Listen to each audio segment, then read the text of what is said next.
Hi everyone, welcome to YouTube School English class.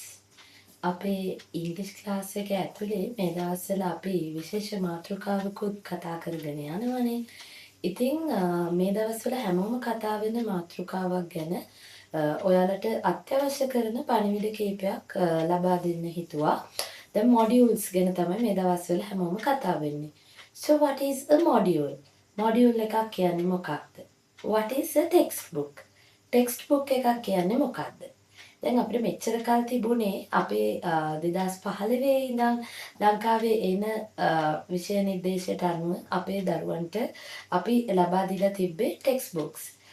දැන් මම ඉංග්‍රීසි සබ්ජෙක්ට් එක ගැන කතා කරන්නම්. මොකද ඒ විෂය සම්බන්ධව කතා කරන්න මම විෂය ප්‍රාමාණිකයෙක් නිසා මම මේ සම්බන්ධයෙන් කතා කරන්නම්. ඉතින් ඉංග්‍රීසි වල pupils book කියලා ටෙක්ස්ට් බුක් එකක් හඳුන්වා දීලා තිබුණා ස්ටුඩන්ට්ස්ලාට grade 3 ඉඳලා grade 11 වෙනකම්. grade 12 13 වලටත් තියෙනවා ඉංග්‍රීසි ටෙක්ස්ට් බුක් එකක්. ඉතින් ටෙක්ස්ට් බුක් එකක throughout the year අපි මොනවද කරන්න ඕනේ? ඒ ඔක්කොම ටික තියෙනවා. ඉතින් අපිට ටීචර්ස්ලා විදිහට අපිට අවශ්‍ය විදිහට ඒ වාරය තුළදී කවර් කරන්න පුළුවන් මෙන්න මේ ප්‍රමාණය කියලා අපි පෙන්වුම් කරලා ඒ ප්‍රමාණය අපි කවර් කිරීම තමයි ටෙක්ස්ට් බුක් එකක් කරහා සිද්ධ වෙන්නේ. එහෙනම් මේ වාරේ මම මේ ටික කවර් කරනවා කියලා පෙන්වනවා. ෆයිනලි මම මේ ටර්ම් එක එන්ඩ් වෙනකොට ඒ ටික කවර් කරලා පෙන්වනවා. හැබැයි අපිට ඒක අපේ දැනට දීලා තියෙන ක්‍රමවේද අනුව සිද්ධ කරන්න වෙනවා. දැනටත් අපේ grade 6 ඉඳන් 11 වෙනකන් තියෙන e-books, ඒ වගේම grade 3 ඉඳන් 5 වෙනකන් තියෙන e-books. ඉතින් අපිට ඒ කියන old curriculum එකේ එහෙමත් නැත්නම් පැරණි විෂය නිර්දේශයේ යටතේ text books කරගෙන යන්න වෙනවා. ඒ අතරෙම මේ module කියන concept එකක් ආවනේ. දැන් අපි ඊයේ පෙරේදා වීඩියෝ එකකින් කතා කළා මේ මොඩියුල් කියන concept එකත් එක්ක මොකද්ද මේ මොඩියුල් එකක් කියලා කියන්නේ? මොඩියුල් එකක් කියලා කියන්නේ අපි නිශ්චිත ගවර්න්මන්ට් එක විසින්ම අපිට නිශ්චිත දීලා තියෙනවා මෙන්න මේ ටික තමයි මේ මොඩියුල් එකේ කවර් කරන්න කියලා. මොඩියුල් එකට ටොපික් එකක් තියෙනවා. ඒ ටොපික් එකේ කරන්න ඕනේ විදිහට අපිට තනිකරම ටීචර්ස් ගයිඩ් එකේ ලෙසන් ප්ලෑන් එකේ ඉඳලම දීලා තියෙනවා. හැබැයි අපේ ටෙක්ස්ට් බුක් එකක ඇතුලේ තියෙන යුනිට් එකක තියෙන ලෙසන් එකක් ගත්තාම ටීචර්ස්ලා විදියට අපි ඒකේ තියෙන අවශ්‍ය ලෙසන් එකට අවශ්‍ය ප්ලෑන් එක අපි තමයි හදාගන්නේ. අපි හදාගෙන ඒක කරනවා. දැන් හැබැයි මොඩියුල් එකක එහෙම නෙමෙයි. මොඩියුල් එකක් කියන්නේ යම් නිශ්චිත කාල පරාසයකදී නිශ්චිත කොටසක් ඉවර කළ යුතුයි. එතකොට මම මුලින් ඉඳලම මේ මොඩියුල්ස් එළියට එන්න කලින් ඉඳලම මේක ගැන කතා කරා. ඉංග්‍රීසි මොඩියුල්ස් වල මොඩියුල්ස් තුනක් ඉන්ට්‍රොඩියුස් කළා. First module, second module, third module විදිහට. ඉතින් ෆස්ට් මොඩියුල් එකේ අපි කතා කරේ මොනවාද? සෙකන්ඩ් මොඩියුල් එකේ මොනවාද? තර්ඩ් මොඩියුල් එකේ මොනවාද කියන විදිහට මාතෘකා විදිහට මම කලින් ඔයාලට කිව්වා. ඉතින් අපේ මේ grade 6 curriculum reforms එහෙමත් නැත්නම් 6 ශ්‍රේණියේ විෂය නිර්දේශය මේ වන විට අපි ලැබිච්ච breaking news අනුව මග නැවැත්තුවා නේද? ඒ කියන්නේ 2026 වර්ෂයට අපි ඒක දෙන්නේ නැහැ කියන එක තමයි දැනට තියෙන්නේ. නමුත් ඒකත් වෙනස් වෙන්න පුළුවන්. මොකද තාමත් මොඩියුල්ස් 3යි ඉන්ට්‍රොඩියුස් කරලා තියෙන්නේ. ඒ කියන්නේ ෆස්ට් ටර්ම් එකට අවශ්‍ය මොඩියුල්ස් 3 විතරයි ඉන්ට්‍රොඩියුස් කරලා තියෙන්නේ ටීචර්ස්ලාට. එහෙමනම් සෙකන්ඩ් ටර්ම් එකටත් මොඩියුල්ස් තියෙනවා 3ක්.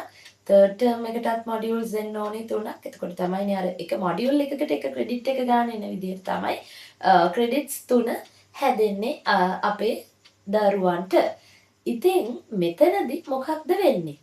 දැන් මේ මොඩියුල් එක කර ඉන්නවාද අපි කරන්නේ නැද්ද මේක තවමත් අවිනිශ්චිතයි. කොහොම වුණත් 2027 වෙද්දී මොඩියුල් එක සම්පූර්ණයෙන්ම ගුරුවරුන්වත් සම්පූර්ණ මොඩියුල්ස් ටික මුළු අවුරුද්දටම තියෙන මොඩියුල්ස් ටික ගුරුවරුන්ට ඉගැන්වීම් කටයුතු කරලා ඒ කියන්නේ ට්‍රේනින් පුහුණුවීම් ගුරුවරුන්වත් පුහුණුවීම් කටයුතු කරලා ඉදිරියේදී එළි දක්වන්නට තමයි නියමිත. දැන් මේ මොඩියුල් වලදී මොඩියුල්ස් බුක් එකක් විදිහට print කරලා දෙනවනේ. ඇත්තටම ඇත්ත කතාව ළමයින්ගේ පොත් බෑග් වල බර අඩු කරන්න මොඩියුල් සිස්ටම් එක ගෙනාවා කියන එකනේ ආවේ. දැන් ඇත්තටම අපි රිසර්ච් කරලා බැලුවොත් ගොඩාක් මොඩර්න් කන්ට්‍රීස් වල ලැන්ග්වේජ් එකක් උගන්වද්දි විතරක් නෙමෙයි ඒ අදාළ සබ්ජෙක්ට්ස් උගන්වනකොට මොනවද කරන්නේ? සබ්ජෙක්ට්ස් උගන්වනකොට ඒ සබ්ජෙක්ට් එකට අදාළ එදා දවසේ කොටස ළමයා ගෙනාවා. දැන් මොඩර්න් ට්‍රෙන්ඩ් එකත් එක්ක දැන් මේ ඉන්නේ අපිට උගන්වන්න ඉන්නේ අල්ෆා ජෙනරේෂන් එකේ ස්ටුඩන්ට්ස්ලා 2024 ඔක්තෝබර් නොවැම්බර් වගේ පස්සේ ඉපදිච්ච ළමයි අපිට උගන්වන්න ආව කාලෙට ඒ ඉන්න ළමයි ඊටත් වඩා වෙනස්. ඒගොල්ලන් බීටා ජෙනරේෂන් එකට අයිති. අපි තාමත් ඒ අයගේ හැසිරීම් රටාවන් කොයි වගේද කියලා අපේ රට තුළදී අධ්‍යයනයන් වෙලක් නැහැ. ඉතින් ඇල්ෆා ජෙනරේෂන් එකේ ස්ටුඩන්ට්ස්ලා කියන්නේ ටෙක්නොලොජි එක ෆැමිලියර් 21st century learners නේද? කොහොමද 2000න් පස්සේ ආපු සියලුම දෙනා 21st century learners. ඉතින් ටෙක්නොලොජි එක ෆැමිලියර්. එතන හිටපු බහුතරයක් අය Z gen එකේ අය වුණා. ඒ කියන්නේ Gen Z. ඉතින් දැනට ඉන්න ටීචර්ස්ලා බහුතරයක් මොන generation එකේද? Gen Z and Gen Y.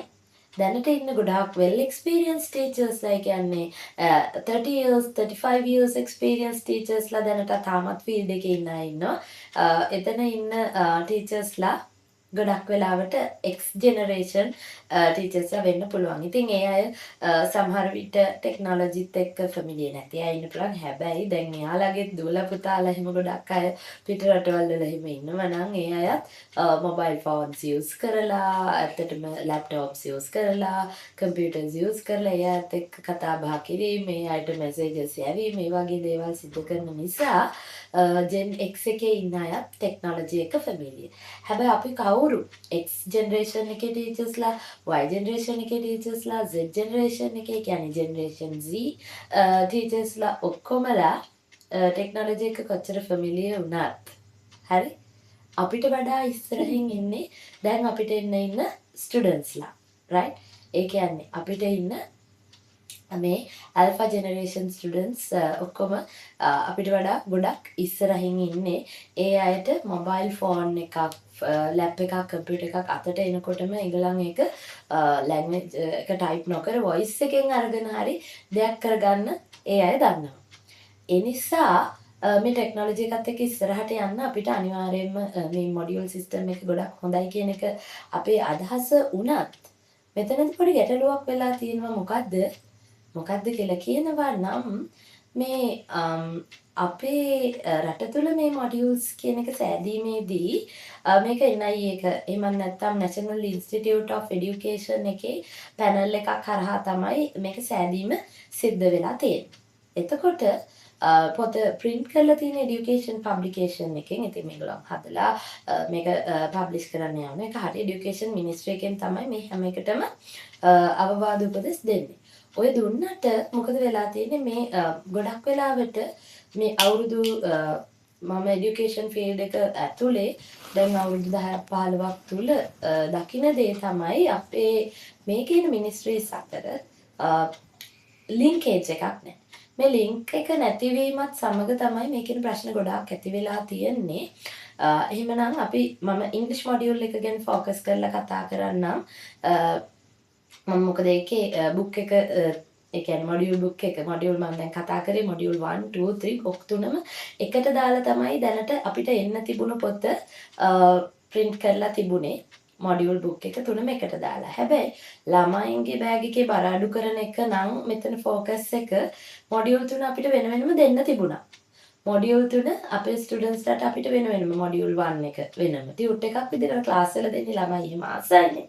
එතකොට මොඩියුල් 2 එක වෙනම මොඩියුල් 3 එක වෙනම. මොකද අපිට උපදෙස් දීපු විදිහට මොඩියුල් 1 එක සතියේ එක දවසක අපි උගන්වනවා. මොඩියුල් 2 එක සතියේ තවත් දවසක උගන්වනවා. මොඩියුල් 3 එක සතියේ තවත් දවසක උගන්වනවා. එතකොට අපිට ටයිම් ටේබල් එකෙන් මේක දාන්න තිබ්බා. ඉංග්‍රීසි ලැන්ග්වේජ් එක අපිට මේක මොකක්ද අනිවාර්ය විෂයක් බවටනේ පත් කරලා තිබුණේ මේ යටතේ හැම විෂය මාලාවකම වගේ ඉංග්‍රීසි ලැන්ග්වේජ් එක අනිවාර්ය විෂයක් බවට පත් වෙලා තිබුණා. ඉතින් එතනදී අපි හිතමු අපිට මන්ඩේ ඉංග්‍රීසි තියෙනවා කියලා. එතනදී ඉංග්‍රීසි මොඩියුල් 1 ආයි වෙන්ස්ඩේ තියෙනවා නම් ඉංග්‍රීසි මොඩියුල් 2 ආයි ෆ්‍රයිඩේ තියෙනවා නම් ඉංග්‍රීසි මොඩියුල් 3. ওই විදිහට අපිට ටයිම් ටේබල් එකේ උනත් දාන්න තිබුණා. ඒතර ළමයා හරියට ඒ අදාළ මොඩියුල් එක එදාට ගේනවා සහ අපි පිටරටවල් වල වගේම කරගෙන යනවා නම් අපේ සිස්ටම් එක මොඩියුල් එකේම ළමයින්ට ලියන්න දෙන්න අපිට අවස්ථාව තිබිය යුතුයි. ඉතින් අපිට දැනට ලැබුණු උපදෙස් අනුව ප්‍රින්ට් කරගෙන යන දේවල් එක්ක ළමයට පොතක් අරගෙන ප්‍රශ්න මොකුත් පොතේ ලියන්නේ නැතුව just the answer එක විතරක් පොතේ ලියාගෙන යන්න කියන විදිහට තමයි අපිට ආවේ. දැනට මග නතර වෙලා තිබුණත් මේක ලබන අවුරුද්දේ හරි ක්‍රියාත්මක වෙනවනේ. ඒ නිසා ඇත්තටම ළමයින්ටම ලියන්න දැන් ඉස්සර අපිට work book pupils book එක කියන text book එකත් එක්ක work book එකක් ආවා ස්ටුඩන්ට්ස්ලාට. එතකොට ඒ යුනිට් එකේ අදාළ වැඩ ටික ලියන්න work book එකක් එනවනේ. ඒ work book printing cost එක දැන් ඉතුරු වෙනවනේ. ඒ නිසා අපිට ඒ ගානෙන් හරි modules ටික ළමයාටම තියාගන්න පුළුවන්. එයාගේ own book එකක් විදිහට තියාගන්න පුළුවන් එකක් විදිහට එනවනම් ඒක ගොඩක් හොඳ වෙයි කියන එක පොඩි යෝජනාවක්. මේක ගැනත් හිතලා බලන්න මේ කියන යෝජනාව හොඳයි නම් ඔයාලට පුළුවන් කමෙන්ට් එකක් දාන්න. ඒ වගේම මේ මොඩියුල්ස් ඉංග්‍රීසි මොඩියුල්ස් 3 ගත්තාම මේ දවස්වල කතා වෙන ලොකු ගැටලු කිහිපයක් තියෙනවානේ මේ මොඩියුල්ස් වල. එහෙමනම් මෙතන අර සමහර විට සෝදුපත් බැලීමේ ප්‍රශ්නයක් වෙන්න පුළුවන් වෙලා තියෙනවා. එහෙම නැත්නම් කොහෙන් හෝ කෙනෙක් හිතාමතා මේක දැම්ම වෙන්න පුළුවන්. මොකද ඉංග්‍රීසි කියන්නේ ලැන්ග්වේජ් එකක්නේ. ලැන්ග්වේජ් එකක් හරහා ළමයින්ව වෙනත් කල්චර් එකකට ගෙනියන්න පුළුවන්. මේක එහෙනම් හිතාමතා කරපු දෙයක් නම් ඇත්තටම මේක වැරදි වැඩක්. අපි දන්නේ නැහැ කොහෙන්ද උනේ, මොකද්ද උනේ, කවුද කරේ කියන්න අපි දන්නේ නැහැ. හැබැයි වැඩේ තියෙන්නේ මේ මොඩියුල්ස් ලියනකොට අනිවාර්යයෙන්ම මේ මොඩියුල්ස් ටික මුළු රටේම ඉන්න ගුරුවරුන්ගේ අතින් ආපු දේවල් ටිකක් එකතු වෙලා හැදුනා නම් ගොඩක් හොඳයි. මොකද එක ප්‍රොවින්ස් එකකින් එක ටීචර් කෙනෙක් නියෝජනය වෙන විදිහට හරි මේ මොඩියුල්ස් හැදෙන්න තිබ්බා කියලා අපේ යෝජනාව. මොකද දැනට මේ අපේ අතට පත්වෙච්ච මොඩියුල්ස් 3 කියන්නේ ඒකේ තියෙන්නේ first module, second module, third module කියන තුනනේ. මේ තුනම හැදිලා තියෙන්නේ කියන්නේ මොඩියුල් එක ලියලා තියෙන්නේ විශේෂයෙන්ම අනුරාධපුර කියන ගමට අයිති පාසල් වල ගුරුවරු. ඒ ගුරුවරුන්ගේ උපරිමයම කරලා තියෙනවා. ඒ අය ගොඩක් වෙලාවට well experienced වෙන්න පුළුවන්. එහෙම නැත්නම් well educated වෙන්න පුළුවන්. well knowledgeable වෙන්න පුළුවන්. personally අපි දන්නේ නැහැ කවුද මේ ලියුවේ කියන එක. නමුත් සමහර විෂයන් වල මේ ෆුල් ඒරියා එක කවර් වෙනකොට මේ හැම ප්‍රොවින්ස් එකෙම එක ටීචර් ගානේ ඇවිල්ලා මේක වෙලා තියෙනවා. මොකද එතකොට අර ඒ ප්‍රොවින්ස් එකේ ඉන්න ස්ටුඩන්ට්ස්ලාගේ ලෙවල් එක ඒ ප්‍රොවින්ස් එකේ උනා ප්‍රොවින්ෂල් ස්කූල්ස් වෙනයි, නැෂනල් ස්කූල්ස් වෙනයි සහ so called international schools වලත් local curriculum එක යනවා. ඒකේ ඉන්න ස්ටුඩන්ට්ස්ලාගේ ලෙවල් එක වෙනයි. එතකොට ඒ ටීචර්ස්ලානේ ලෙවල්ස් දාන්නේ. ඒ ටීචර්ස්ලාට පුළුවන් එතකොට හොඳ අයිඩියාස් දෙන්න. ඒ අයිඩියා වලින් මේ මොඩියුල් එක හැදුනා නම් හොඳයි. දැන් නමුත් කොහොමනම් මොඩියුල් එක හැදිලා ඉවරයිනේ. ඉතින් අපි උතුරු මැද පළාත මූලික කරගෙන තමයි මේ ෆස්ට් සෙකන්ඩ් තර්ඩ් කියන මොඩියුල්ස් තුනම හැදිලා තියෙන්නේ. ඉතින් ඊළඟ මොඩියුල්ස් ටික හදනකොටවත් අපේ යෝජනාව පුළුවන් නම් අනිවාර්යයෙන්ම අනෙක් අපේ ප්‍රොවින්ස් ලංකාවේ ගත්තාම උතුරු මැද කියන්නේ ලංකාවේ මැදත් නෙමෙයිනේ, මැදිනුත් ටිකක් උඩට වෙන්නනේ. ප්‍රොවින්ස් 9ක් තියෙනවා. ඉතින් මේ හැම පැත්තෙම කවර් වෙන විදිහට ගන්න පුළුවන් කියන එක. ඒ වගේම ඇත්තටම තව මේ දවස්වල යන කතාවක් තමයි මොකද්ද? ගවර්න්මන්ට් එකෙන් එහෙම නැත්නම් අපේ යුනිවර්සිටීස් වලින් මේ ගැලපෙන විදිහේ එහෙම නැත්නම් අපේ වැඩ ලෝකයට, රැකියා ලෝකයට ගැලපෙන විදිහේ පිරිසක් බිහි කරන්නේ නැහැ කියන එක. නමුත් මේ ඉංග්‍රීසි ලැන්ග්වේජ් එක ගැන කතා කරනකොට ඇත්තටම යුනිවර්සිටීස් වලින් ශ්‍රී ලංකාවේ මේ වැඩ ලෝකයට ගැලපෙන විදිහේ පිරිසක් බිහි කරනවා. නමුත් ඒ බිහි කරන පිරිසේ ප්‍රයෝජනය ගන්න තවමටත් අපේ ඉන්න එක ගවර්න්මන්ට් එකක්වත් පොහොසත් උනේ නැහැ. ඒ කියන්නේ ඉංග්‍රීසි අපි ගත්තොත් ඉංග්ලිෂ් ටීචින් කියන එක ඉංග්ලිෂ් ටීචර්ස්ලා ඉන්නවා අපේ විද්‍යාපීඨ වලින් බිහි වෙච්ච ටීචර්ස්ලා ඒ වගේම අපේ පැරණි ටීචර්ස්ලා ඉන්නවා ඊටත් අමතරව ජාතික අධ්‍යාපන ආයතන වලින් බිහි වෙච්ච අය ඒ වගේ ගුරුවරු ඉන්නවා ඊට අමතරව උපාධිධාරී ඉංග්‍රීසි ගුරු කියලා මේ වන විට බඳව ගන්න සියලුම ඉංග්‍රීසි ගුරු මහත්මීන් මම මේ කතා කරන්නේ රජයේ ගුරු පත්වීම් ලාභී උපාධිධාරී ඉංග්‍රීසි ගුරු කියන පත්වීම සහිත ගුරු මහත්මීන් අනිවාර්යයෙන්ම ඉංග්ලිෂ් මේජර් සබ්ජෙක්ට් එකක් විදිහට උපාධිය හරහා ඉගෙන ගත්ත ගුරුවරයෙක් හෝ ගුරුවරියක්. අවුරුදු 4ක් ස්පෙෂල් එකක් ඉංග්ලිෂ් ලැන්ග්වේජ් එකට රිලේටඩ්ලි කරපු කෙනෙක් ගොඩක් වෙලාවට. එහෙම නැති වුණත් අවුරුදු 3ක ජෙනරල් එකක් කරත් සම්පූර්ණයෙන්ම ඉංග්ලිෂ් ලැන්ග්වේජ් රිලේටඩ් කරපු අය තමයි එතන ඉන්නේ. එහෙනම් BA in English කරපු ටීචර්ස්ලාත් ඉන්නවා. BA in TESOL කරපු ටීචර්ස්ලාත් ඉන්නවා. ලංකාවේ ගවර්න්මන්ට් යුනිවර්සිටීස් වලින් Bachelor of Arts in English කියන එක තමයි ගොඩක් වෙලාවට ඔෆර් කරන්නේ. ඒ වගේම Bachelor of Arts in TESOL. හැබැයි ලංකාවේ ගුරු සේවයේ Bachelor of Arts කියන උපාධිය තියෙන ගුරුවරුන්ව ඩිරෙක්ට් බඳව ගන්නේ නැහැ ගුරු සේවයට. ඒ අයට විභාගයක් ලියලා ඒ විභාගයේ මාර්ගයෙන් තමයි ගුරු සේවයට යන්න වෙන්නේ. ඉතින් මම මෙතනදී කියන්න උත්සාහ කරේ Bachelor of Arts in English ඒ වගේම Bachelor of Arts in TESOL කියන ඩිග්‍රී හෝල්ඩර්ස්ලා ඉන්නවා. එතකොට ලංකාවේ Bachelor of Education, Bachelors of Education in TESOL කියලා උපාධියක් පිරිනමනවා අපේ Vocational University of Technology that Ratmalana තියෙන Vocational University ඒකෙන් ඔෆර් කරනවා. ඒ ඇරෙන්න අනිත් හැම TESOL උපාධියක්ම ලැබෙන්නේ Bachelor of Arts විදියට. මේ අයට ඩිරෙක්ට් ලැබෙන්නේ නැති නිසා මේ ගුරුවරු මේ ග්‍රැජුවේට්ස්ලා බහුතරයක් ටීචින් කියන රැකියාව තෝරා නොගෙන මේ අය යනවා වෙනත් රැකියාවකට. නමුත් අපිට ඒ අයව අපි අපේ සල්ලි වලින් තමයි බිහි කරන්නේ ආණ්ඩුවේ සල්ලි වලින් නේද අපේ ජනතාව මහජනයාගේ සල්ලි වලින් තමයි ඒ අයව බිහි කරන්නේ. ඉතින් අපිට එයාගෙන් ප්‍රයෝජනයක් ගන්න පුළුවන්. මොකද ඒ අය මෙතන කතා කරනවා නම් Bachelor of Arts කියලා TESOL කරත් බහුතරයක් ඒ අය කරිකියුලම් ඩෙවලොප්මන්ට් කියන එක සබ්ජෙක්ට් එකක් විදිහට ඉගෙනගෙන තියෙනවා. ඩිග්‍රී හෝල්ඩර්ස්ලා විතරක් නෙමෙයි. ඇත්තටම අපි කතා කරොත් අපේ විද්‍යාපීඨ වලින් බිහි වෙන ඉංග්‍රීසි ගුරුවරුත් ඉන්නවා.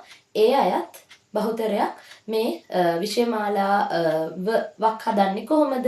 ලෙසන් එකක් ප්ලෑන් කරන්නේ කොහොමද? මේ බහුතරයක් අය ට්‍රේනින් ගිහිල්ලා ලෙසන් ප්ලෑන් 400ක් එහෙම ලියලා එළියට ආපු අය ඉන්නේ. ඉතින් මේ අය හැමෝගෙම අපිට ප්‍රයෝජනයක් ගන්න පුළුවන්. ඒ ප්‍රයෝජනය නොගෙන නිකන් අපරාධේ බැනුමක් අහනවා කියලා කියන්නේ ඒක අපරාධයක්නේ.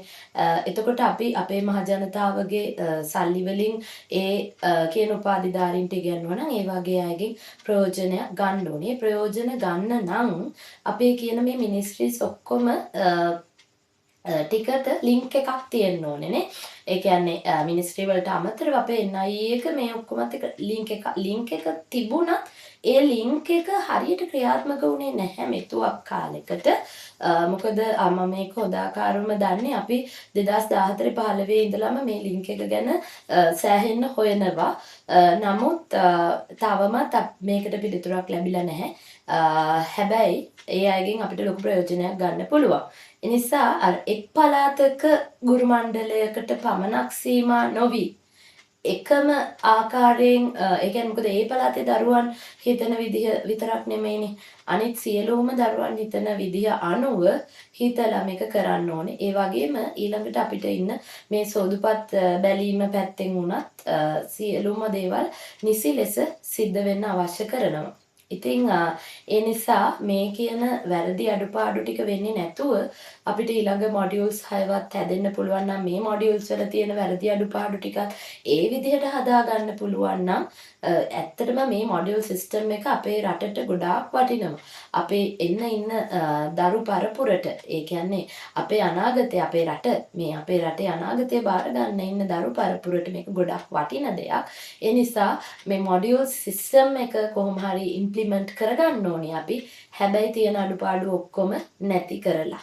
right මොඩියුල් සිස්ටම් එක කොයි විදිහට ඉම්ප්ලිමන්ට් කරත් ඒ ඉම්ප්ලිමන්ට් වීමේදී මම විෂයක් විදිහට ඉංග්‍රීසි ගැන විතරක් කතා කරේ මොකද විෂය පිළිබඳව කතා කරන්නට මට ප්‍රාමාණික දැනුමක් තිබෙන නිසා මොකද මම විශ්වවිද්‍යාලයක පෞද්ගලික විශ්වවිද්‍යාලයක Bachelor of Education in TESOL ඒ කියන්නේ teaching English for speakers of other languages කියන ඩිග්‍රී එක දෙන්නට මනා ලෙස වැඩ කරන so called යුනිවර්සිටි එකක ලෙක්චරර් කෙනෙක් විදිහට වැඩ කටයුතු කරනවා. ඒ වගේම government මේ බොඩි එකට සම්බන්ධ කෙනෙක්. ඒක නිසා මම මේ ටික මගේ අදහස් විදිහට ප්‍රකාශ කරන්නේ අදහසක් විතරයි. මේකෙන් යම්කිසි දෙයක් ගන්න පුළුවන් නම් අපේ අනාගතයට, අපේ දරුවන්ගේ අනාගතයට, අපේ රටට ගොඩක් හොඳයි.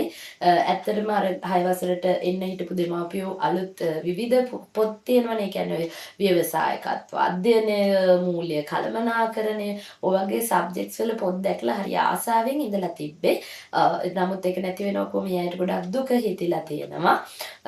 ඒ කෙසේ නමුත් පොඩි ළමයින්ට පොඩි පරාසයක්. දැන් ඇත්තටම අපේ රටට වඩා අනික් රටවල් වල කරිකියුලම් අපිට ස්ටඩි කළා. මේක 2023 ඉඳන් එන්න තිබ්බ එකක්. ඉතින් 2020 21 විතර ඉඳලා ආපු සියලුම ගවර්න්මන්ට්ස් මේක හොද්දට හොයලා බලලා මේ සියලුම අය කරගෙන ආපු එකේ අවසන් ප්‍රතිඵලය තමයි මේ එළියට ආවේ. හැබැයි ඒ ආපු අවසන් ප්‍රතිඵලයේ වැරදි අඩුපාඩු තියෙනවා. printing mistakes තියෙනවා කියනවා. typing mistakes තියෙනවා කියනවා. ඒවා නැතුව එළියට දාන්න අපි පොතක්. ඒක නිසා මේ සියල්ල නිවැරදි කරලා ඉතින් ඇත්තට හොඳයි මෙහෙම හරි එළියට ආපු එක නේද? එතකොට අපි ඒ වැරදි අඩුපාඩු ටික හදලා වෙනස් කරලා එළියට එනවනේ ලබන අවුරුද්දේ බලමු. අපේ දරුවන් වෙනුවෙන් යම්කිසි හොඳ දෙයක් වෙනකන් බලාගෙන ඉමු. නමුත් කෙසේ නමුත් ඉංග්‍රීසි කියන්නේ ලැන්ග්වේජ් එකක්. අපිට ටෙක්ස්ට් බුක් එකක් මොඩියුල් එකක් තිබුණා නැතා ස්ටුඩන්ට්ගේ ලෙවල් එක අනුව අපිට උගන්වන්න ඕන තරම් දේවල් තියෙනවා. ඒ නිසා so English teachers you be cool. ඉස්කෝලවල වලට අච්චුපොත් අඩු වෙන්න පුළුවන්. පරණ සිලබස් එකේ අච්චුපොත් ටික සමහර ළමයින්ට ගෙවල් වල තියාගන්න කිව්වා වෙන්න පුළුවන්. අය ඒවා ආයි අපිට ඕනේ නැහැ කිව්වා වෙන්න පුළුවන් ඔයාලගේ ඉස්කෝලවල. So don't worry. As English teachers අපිට ඕන තරම් resources තියෙනවා. We can do a better job to this society. English is not a subject. English is a language. So we can teach that language as a language. So don't worry, we can do it. Right. So ඔය ටික තමයි මට දෙන්න ඕන වුණු අදහස් ටික. ඊළඟට මම මේ TESOL ඩිග්‍රී එකක් කියන්නේ මොකක්ද කියන එක තවත් වීඩියෝ එකකින් ඔයගලන් වෙත ගෙන එන්නට බලාපොරොත්තු වෙනවා. ඒ වීඩියෝ එකත් බලන්න කියලා හැමෝගෙම ආදරෙන් ඉල්ලා සිටිනවා. එහෙනම් හැමෝටම සුබ දවසක්.